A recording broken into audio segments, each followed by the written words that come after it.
Como lo habíamos anunciado durante toda la semana, aquí en nuestro programa informativo 21, nos encontramos en la Avenida Universidad, en el restaurante Los Delfines del Hotel Los Bordones, conjuntamente con Producciones Briceño, Juan Carlos Briceño, quien representa la empresa, y la Cámara de Comercio de Cumaná, representada por Rubén Saúc. Estamos con Luis Vicente León, presidente de Data Análisis, que vino a compartir al Estado Sucre con nosotros, con nuestros gentilicios, con los cumaneses. Vino a darnos lo que yo he dicho durante toda la semana, esas herramientas no mágicas, pero sí algunas herramientas para mantener este optimismo y decirnos si podemos apostar por Venezuela, si podemos apostar por Sucre, si podemos apostar por la economía y si podemos apostar por nuestra economía familiar y personal. Y con ello, muy buenos días, Luis Vicente León. Primero a Cumaná, a la tierra del gran mariscal de Ayacucho, a la tierra de Andrés Eloy Blanco y por supuesto a la tierra de todo este millón de habitantes que conforman el Estado Sucre. No, pues yo encantadísimo de estar aquí, siempre es un placer venir a Oriente, donde además yo tengo mi pedacito, porque yo soy medio margariteño, aquí estamos cerquita y es un placer siempre estar aquí. Qué bueno, evidentemente te trae compartir con el pueblo de Sucre y de Cumaná una conferencia.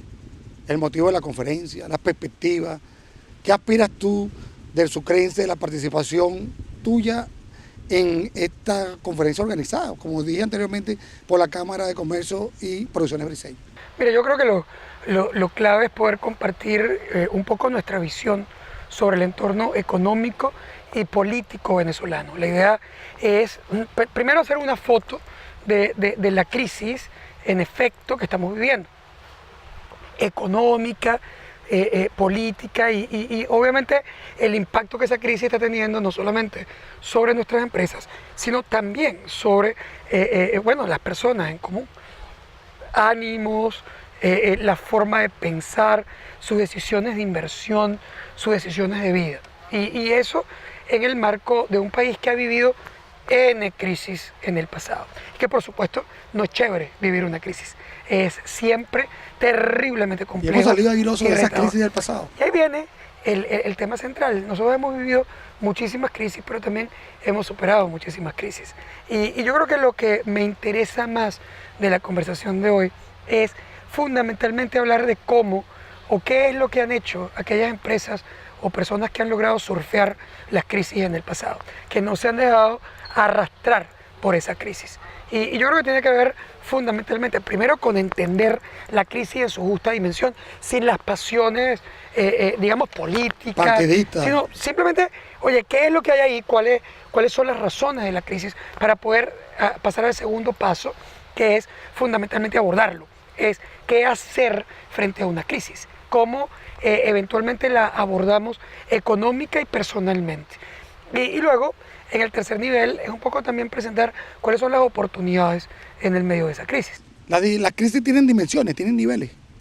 Bueno, sí, ahí obviamente, digamos que podríamos catalogarlas casi como los terremotos, ¿no? O sea, en la escala. En la escala. Habría que buscarle un nombre a esta crisis.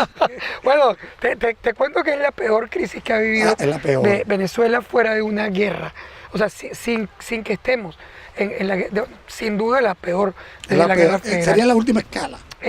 Bueno, yo no sé si es la última escala, pero es la última escala que hemos llegado. Sin embargo, independientemente de eso, también es verdad que digamos que hay 5 aprendizajes que yo creo que son fundamentales en una crisis. El primero es que a pesar de que parece obvio y que la mayoría de las personas a lo mejor ya lo ha oído alguna vez, la crisis está llena siempre también de oportunidades. No todo es una oportunidad. Ni toda crisis te genera una oportunidad. No, todas las crisis generan oportunidades. Lo que pasa es que no son siempre la misma oportunidad.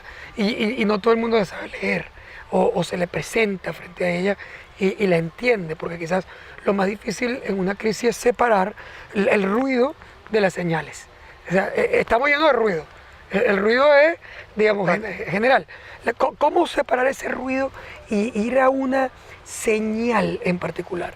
La segunda cosa importante aquí es que independientemente de que estamos en una crisis, lo último que debemos, o mejor dicho, lo que más debemos cuidar son nuestros clientes. Y la gente a veces se olvida de eso y piensa que tiene que ahorrar y reducir inversiones en la atención de los clientes.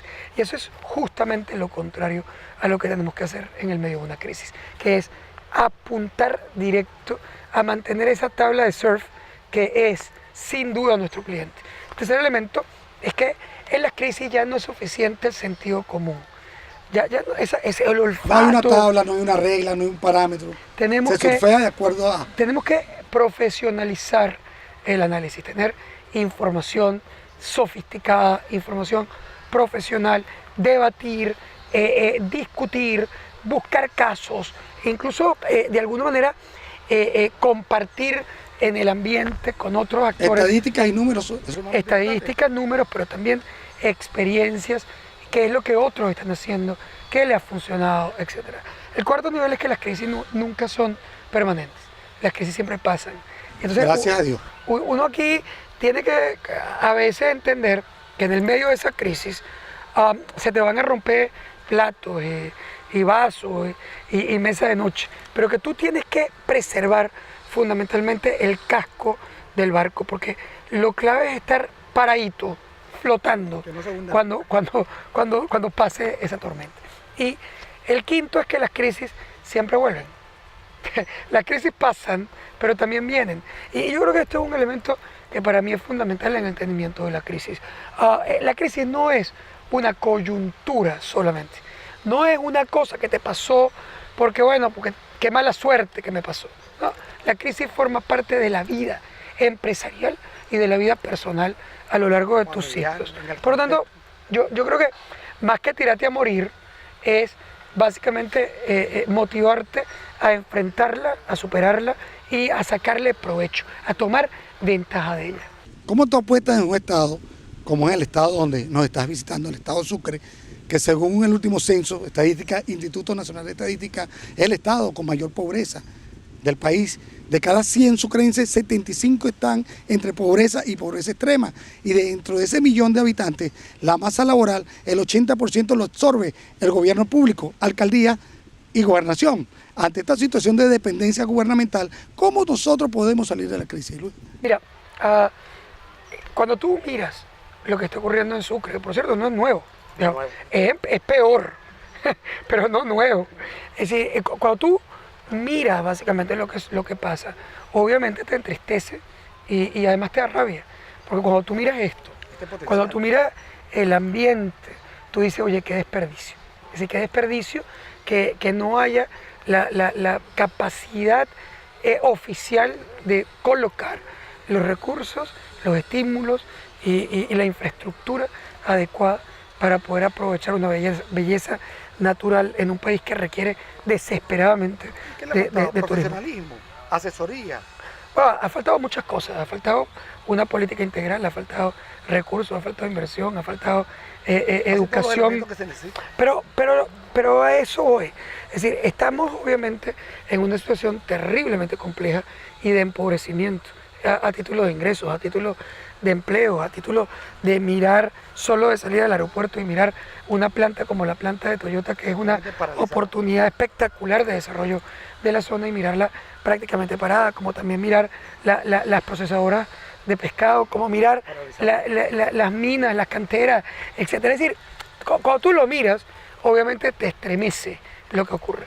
Pero, a ver, si tú hubieras preguntado o hubieras puesto como argumento para el no desarrollo la pobreza, el deterioro, la caída del ingreso y la desinversión, entonces la India jamás hubiera podido ser la potencia industrial que es hoy. Porque la India tiene, si lo ves en el panorama mundial, quizás los peores indicadores de pobreza en el mundo.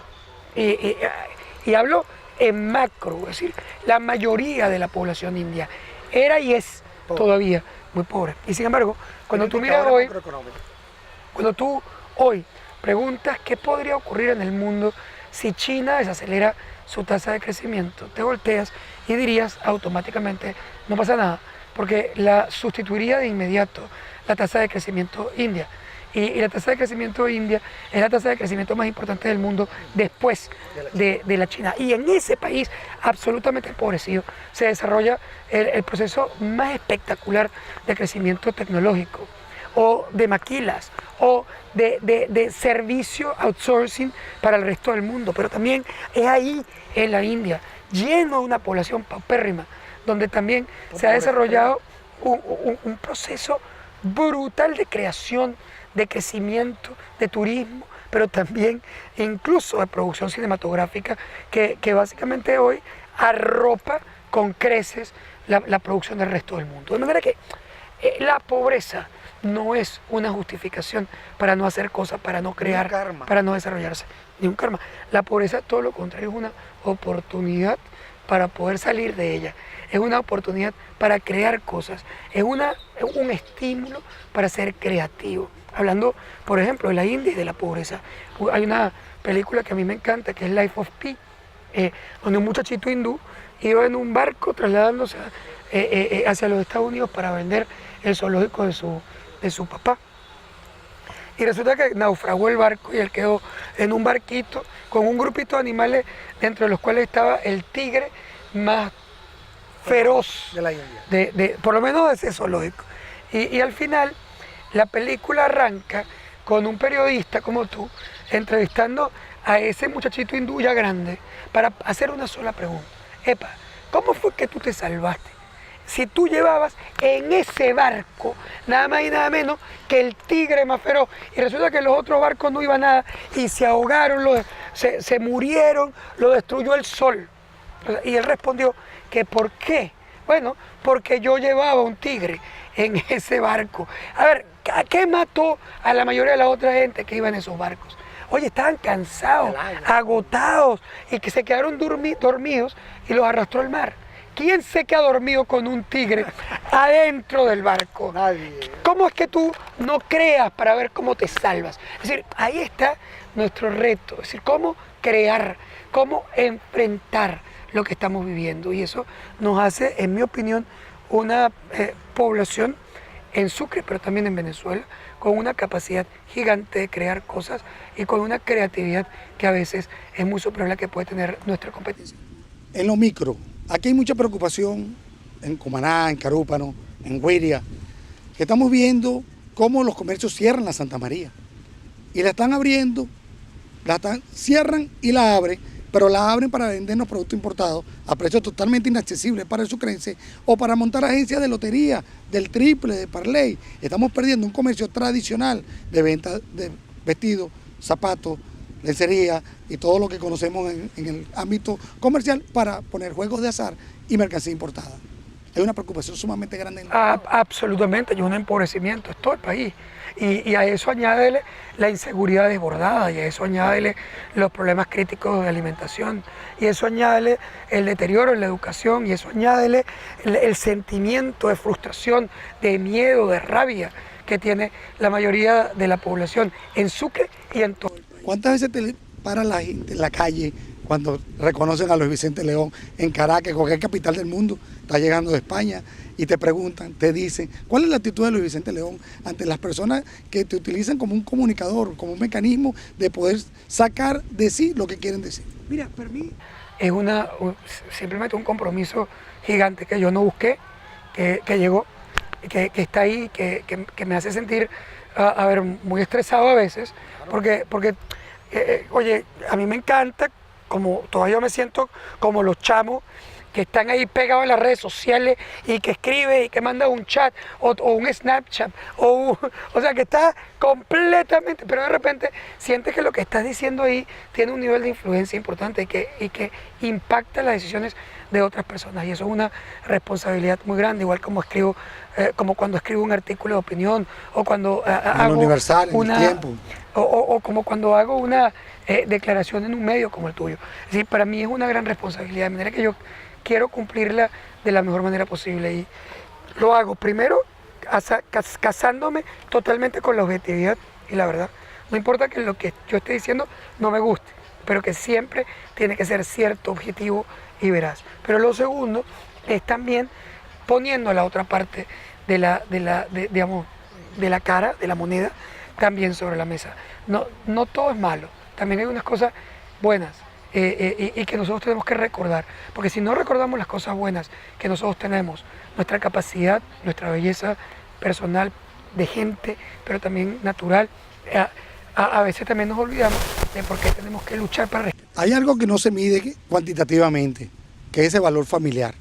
Las crisis también se llevan lo que es el valor de la familia, ese consejo de padre a hijo, de madre a hijo, de esposa a esposo, a tío, a primo. Las crisis también vulneran ese valor familiar. Sí, tú tienes que ayudarte, porque la crisis hace muy difícil abordar la crisis solo y normalmente tu grupo natural es tu grupo familiar. Por lo tanto, yo creo que hay una solidaridad, y especialmente en los venezolanos, hay una solidaridad gigante. Esa economía del trueque es producto de eso entonces. Bueno, forma parte... Tú me prestas la harina, yo te doy el forma parte de la creatividad de cómo abordarla, ¿no? Pero a veces es el trueque, pero también es cómo recibes a alguien que te necesita, cómo se ayudan cuando tienes un problema familiar, cuando tienes un problema con las medicinas, cuando tienes un problema con la alimentación. Eso también forma parte de los valores familiares de la persona. Bueno, vamos a ir a la pausa y ya regresamos con Luis Vicente León.